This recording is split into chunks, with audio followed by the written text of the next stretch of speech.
Hello students, welcome to you in this lecture. देखिए, इस lecture में मैं आप लोगों के साथ में बिल्डिंग कंस्ट्रक्शन का एक टॉपिक है फाउंडेशन, वो आप लोगों के साथ में डिस्कस करूँगा इसमें। तो देखिए, इसमें मैं क्या क्या डिस्कस करने वाला हूँ इस लेक्चर में। फाउंडेशन क्या होती है आपकी, ठीक है, और नेक्स्ट है आपका रिक्वायरमेंट्स ऑफ गुड फाउंडेशन, यानी एक अच्छी फाउंडेशन के लिए आपकी क्या क्या आवश्यकताएँ होती हैं, क्या क्या रिक्वायरमेंट होती हैं उसकी, वो डिस्कस करेंगे, ठीक है। और नेक्स्ट हम डिस्कस करेंगे इसमें टाइप्स ऑफ फाउंडेशन, यानी जो फाउंडेशन होती हैं वो कितने प्रकार की होती हैं। क्लियर। चलिए, तो हम पहले डिस्कस करते हैं आपका फाउंडेशन। तो देखिए, फाउंडेशन क्या होती है आपकी। देखिए, to safely transfer the load of structure on soil, some part of the structure is placed below the ground, this part of the structure is called substructure. यानी क्या क्या कहा गया है इसमें कि जो भी आपका स्ट्रक्चर का लोड होता है, ठीक है, उस स्ट्रक्चर के लोड को सॉइल में यानी ग्राउंड के अंदर सॉइल में ट्रांसफ़र करने के लिए हम जो ग्राउंड से नीचे जो स्ट्रक्चर बनाते हैं वो स्ट्रक्चर क्या कहलाता है आपका, सब स्ट्रक्चर कहलाता है, ठीक है। और उस सब स्ट्रक्चर को ही हम क्या नाम दे देते हैं, फाउंडेशन नाम दे देते हैं। क्लियर। जैसे आपका देखिए, ये एक डायग्राम बनाया है मैंने इसमें देखिए, ये आपका क्या है, ग्राउंड लेवल है, ठीक है। ग्राउंड लेवल के ऊपर जो आपकी संरचना होती है, जो स्ट्रक्चर होता है, उसे हम कहते हैं सुपर स्ट्रक्चर या अधिरचना। और ग्राउंड लेवल से नीचे जो स्ट्रक्चर होता है वो कहलाता है आपका सब स्ट्रक्चर, या फिर इसे हम कह देते हैं आपका फाउंडेशन, ठीक है। तो जो भी आपका सुपर स्ट्रक्चर से लोड आता है, उस लोड को हम पहले कहाँ आता है, वो इस फाउंडेशन पर आता है, इस सब स्ट्रक्चर पर आता है। और इस सब स्ट्रक्चर से वो जो लोड होता है वो आपका नीचे जो सब सॉइल अवेलेबल होती है उस सब सॉइल पर ट्रांसफ़र हो जाता है, ठीक है। तो यानी फाउंडेशन जो है आपका किस काम में आती है, जो भी सब स्ट्रक्चर का लोड होता है उसे नीचे सब सॉइल में ट्रांसफ़र करने के काम आती है। क्लियर है। चलिए, नेक्स्ट हम पढ़ते हैं आपका रिक्वायरमेंट्स ऑफ गुड फाउंडेशन, यानी एक अच्छी फाउंडेशन के लिए क्या क्या रिक्वायरमेंट्स होती हैं, ठीक है, क्या क्या आवश्यकताएँ होती हैं। तो इसमें पहला है आपका सेंटर ऑफ ग्रेविटी, गुरुत्व केंद्र। देखिए, for stability the centre of gravity of superstructure and substructure should be in the same vertical line. यानी जो आपका सुपर स्ट्रक्चर होता है, जो ग्राउंड के ऊपर जो स्ट्रक्चर का पार्ट होता है वो, और ग्राउंड के नीचे जो स्ट्रक्चर का पार्ट होता है, उन दोनों का जो सेंटर ऑफ ग्रेविटी होता है वो दोनों का सेम ही लाइन में होना चाहिए, ठीक है।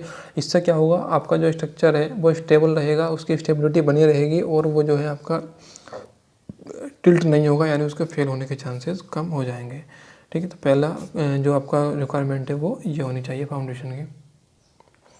नेक्स्ट होता है आपका लोड ट्रांसफ़र। तो क्या है कि it should be able to transfer the load properly. यानी देखिए, आपकी संरचना का जो भी लोड होता है, ठीक है, अब जो लोड टोटल लोड जो होता है वो उसमें क्या क्या होता है, आपका लाइव लोड भी होता है और डेड लोड होता है। अब देखिए, लाइव लोड क्या होता है, जो आपका संरचना का जो स्ट्रक्चर का जो सेल्फ वेट होता है, जो खुद का भार होता है, उसे हम कहते हैं डेड लोड। और जो आपने इम्पोज्ड किया लोड संरचना पर अलग से लगा दिया है, वो लोड क्या कहलाता है, आपका लाइव लोड कहलाता है, ठीक है। यानी जो लाइव लोड होता है वो आपका हटाया भी जा सकता है और टाइम टू टाइम लगाया भी जा सकता है, बट जो डेड लोड होता है वो हमेशा रहता है उसमें, ठीक है, आपको स्ट्रक्चर में, यानी क्योंकि उसका वो खुद का ही भार होता है, ठीक है। तो आपकी जो फाउंडेशन है वो जो भी आपका डेड लोड और लाइव लोड है उसे प्रॉपर्ली ट्रांसफ़र करती हो, ठीक है। यानी इस तरह की हो कि टोटल लोड जो भी है वो सारा का सारा नीचे सब सॉइल में ट्रांसफ़र हो जाता है, ठीक है। अगर ऐसी फाउंडेशन है तो वो क्या कहेगी, आपकी गुड क्वालिटी की फाउंडेशन कहलाएगी। नेक्स्ट आपका क्या है, कंस्ट्रक्शन कॉस्ट, यानी निर्माण व्यय। तो देखिए, the cost of construction should be minimum.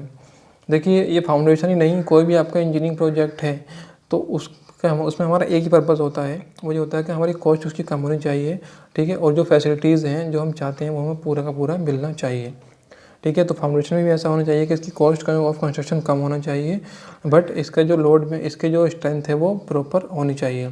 तो देखिए, इसकी कॉस्ट कम करने के लिए हमें क्या है, ज़रूरी है कि जो भी मटेरियल आप इसमें यूज़ कर रहे हैं बनाने के लिए, वो आपका लोकल मार्केट में अवेलेबल होना चाहिए। यानी जिस जगह आप फाउंडेशन बना रहे हैं उसी जगह से आपको जो सारा का सारा मटेरियल मिल जाना चाहिए, ठीक है। ऐसा करने से आपका जो कॉस्ट ऑफ कंस्ट्रक्शन है आपकी फाउंडेशन की वो कम हो जाएगी, ठीक है। यानी जो ट्रांसपोर्टेशन कॉस्ट होगी, जो मटेरियल आप दूसरी जगह से लेकर आएंगे उसमें जो ट्रांसपोर्टेशन जो भी आपकी कॉस्ट होगी वो कम हो जाएगी, ठीक है। इसलिए इससे आपका जो आपकी फाउंडेशन है वो इकोनॉमिकल हो जाएगी, ठीक है। नेक्स्ट आपका सेफ्टी अगेंस्ट एटमॉस्फेरिक इफेक्ट्स। अब देखिए आपकी जो फाउंडेशन है वो क्या हुआ है, जो भी आपके एटमॉस्फेरिक इफेक्ट्स होते हैं उनसे जो है सुरक्षित रहनी चाहिए, ठीक है, सेफ रहनी चाहिए, ठीक है। क्या it should be protected against flood, damp, termites and other atmospheric effects, ठीक है। जैसे सपोज आपकी फ्लड आ जाती है, बाढ़ आ जाती है, तो उससे आपके फाउंडेशन पे काफ़ी इफेक्ट होता है, फाउंडेशन आपकी क्या है ख़राब होने लगती है, ऐसा नहीं होना चाहिए। दूसरा क्या है, आपका डैम्पिंग होने लगती है, उसमें डैम्पिंग मतलब क्या होता है, जो सीलन आ जाती है तो सीलन भी नहीं आनी चाहिए, ठीक है। नेक्स्ट आपका क्या होता है, टर्मिट्स, जो दीमक वगैरह लग जाती हैं तो उनसे भी ये प्रोटेक्ट होनी चाहिए अगर आपकी गुड क्वालिटी की फाउंडेशन है तब, ठीक है। तो ये था आपके requirements of good quality of foundation. Next हो जाता है आपका टाइप्स ऑफ फाउंडेशन, यानी नींवों की किस्में। तो देखिए टाइप्स ऑफ फाउंडेशन की अगर हम बात करें तो हमने जो फाउंडेशन को जो 2 टाइप में डिवाइड किया है, ठीक है।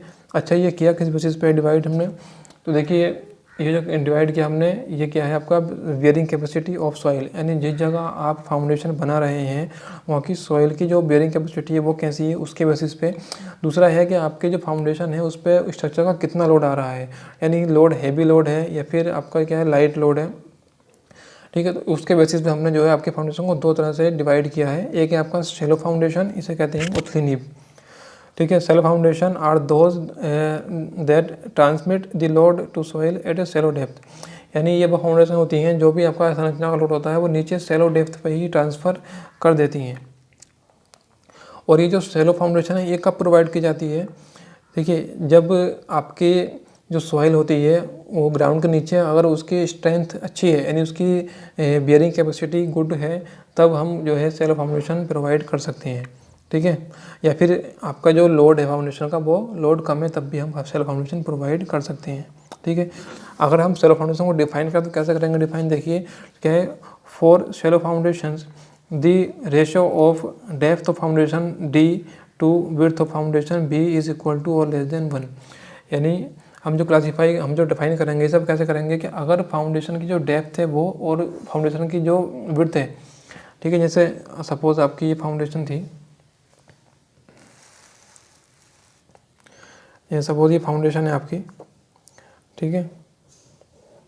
ये मैंने एक फाउंडेशन बना के दिखाई है यहाँ पे आपको, तो इसकी जो विड्थ है वो भी ये हो गई, ठीक है। और अब मान लीजिए ग्राउंड लेवल है ये, तो ग्राउंड लेवल से नीचे ये क्या होगी, इसकी डेप्थ हो गई, ठीक। तो यानी जो डेप्थ और विड्थ है इन दोनों का जो रेशियो है वो या तो 1 होना चाहिए या फिर लेस देन 1 होना चाहिए, तो हम उसे कह सकते हैं कि ये फाउंडेशन आपकी शैलो फाउंडेशन है।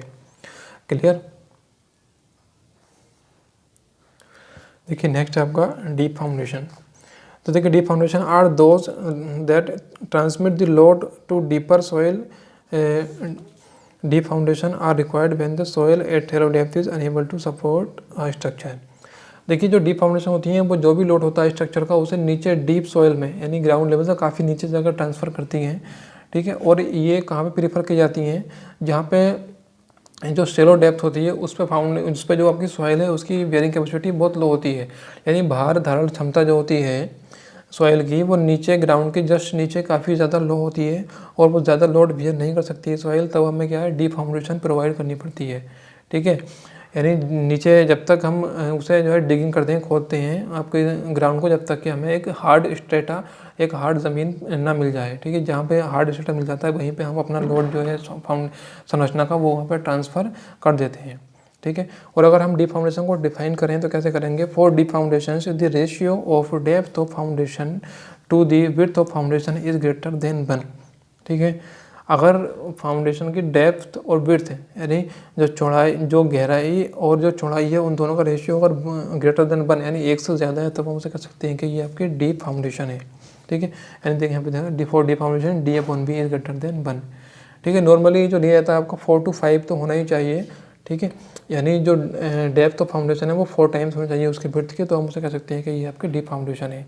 बट हम डिफाइन करने के लिए कह देते हैं कि depth of foundation upon width of foundation is should be greater than 1, ठीक है। जैसे कि आपको देखो दिखाया गया, मैंने डायग्राम बनाया था आपका, ये डीप फाउंडेशन दिखाई गई है इसमें। देखिए इसकी जो डेप्थ है वो काफ़ी ज़्यादा है। हमने क्या है यहाँ पे ग्राउंड लेवल है आपका, ग्राउंड लेवल से नीचे हमने क्या है इसके डिगिंग की, हमने देखा यहाँ पे हमें क्या मिल गया, 8 स्ट्रेटा मिल गया। और यहीं पे हमने क्या है अपनी फाउंडेशन को, यानी जो आपकी पायल थी उसे यहाँ पे रोक दिया। और यहाँ पे सारा का सारा लोड कहाँ पे, अब यहाँ पे नीचे सब सॉइल में ये ट्रांसफ़र हो जाएगा। यहाँ पे हमने क्यों नहीं रखा, क्योंकि यहाँ पे क्या है देखो सॉफ्ट सॉइल अवेलेबल है, यानी यहाँ पे सॉफ्ट सॉइल है और ऐसे ही लोड आएगा इसका सेटलमेंट हो जाएगा। ठीक, सेटलमेंट मतलब क्या, नीचे धंसना शुरू हो जाएगी और हमारा स्ट्रक्चर फेल हो जाएगा, इसलिए हम यहाँ पे लोड को ट्रांसफ़र नहीं कर सकते। क्लियर। तो देखिए ये था आपका डीप फाउंडेशन और आपका एक शेल फाउंडेशन था। अब देखिए जो शेल फाउंडेशन होता है उसके भी अलग टाइप्स होते हैं, कितने तरह की होती है, वैसे ही आपके डीप फाउंडेशन के भी टाइप्स होते हैं। तो बाकी हम नेक्स्ट लेक्चर में पढ़ेंगे। इस लेक्चर में इतना ही, ठीक है। और अगर आप लोगों को ये इसमें कोई भी डाउट है, कोई क्वेरी है, ठीक है, कुछ समझ में नहीं आया आप लोगों के, तो आप मुझसे कमेंट सेक्शन में पूछ सकते हैं। ओके।